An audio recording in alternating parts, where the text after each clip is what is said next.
En 2018, je suis peut-être sorti de là comme étant le candidat le plus heureux de tout le monde. Pourquoi? Parce que après avoir passé littéralement plusieurs années à l'étranger, j'étais revenu, c'était une entrée en la matière.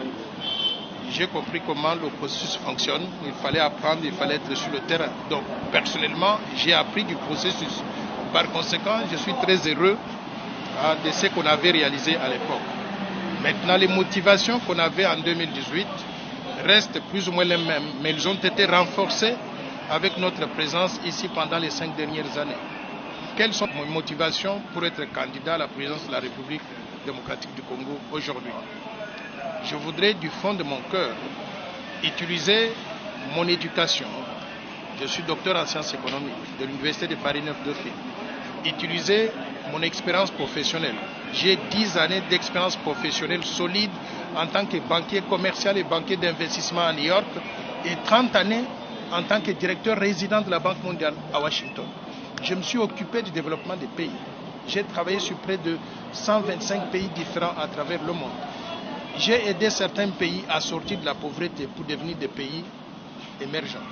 Je voudrais utiliser cette expérience unique qui n'existe pas en RDC pour remettre le Congo sur le point de démarrage du processus de développement économique et social qui pourra profiter à toute la population congolaise. Nous avons parlé du processus électoral et il nous a assuré que les élections auront lieu dans les délais qui sont prévus le 20 décembre 2023 et que le meilleur, c'est lui qui va battre campagne et qui va convaincre la population congolaise à voter pour lui.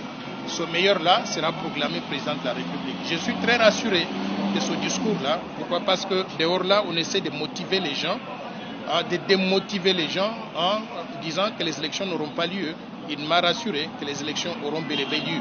Je pense que le parti politique est jeune, n'a pas encore d'implantation à travers tout le pays. Et j'estime que ma personne, en tant qu'initiateur de la proposition de loi Tchiani de père et de mère, ma personne va au-delà du parti politique. Je suis plus connu sur l'ensemble du territoire national en tant que Noël Tchiani, initiateur de la loi de père et de mère. Et d'épouse, j'y ajoute aussi. Alors, dans ces conditions-là, j'ai pensé que tous ceux qui me soutiennent, qui ne sont pas membres de mon parti politique, se sentiraient délaissés si je me mettais en avant comme le candidat du parti politique.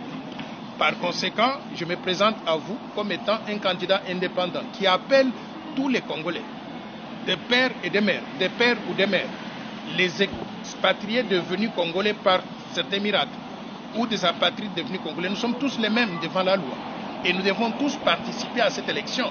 Mais mettons au palais de la nation quelqu'un qui a des convictions profondes pour réaffirmer la souveraineté nationale, l'intégrité territoriale et réaffirmer l'indépendance de la RDC. Entre-temps aussi, utiliser son expertise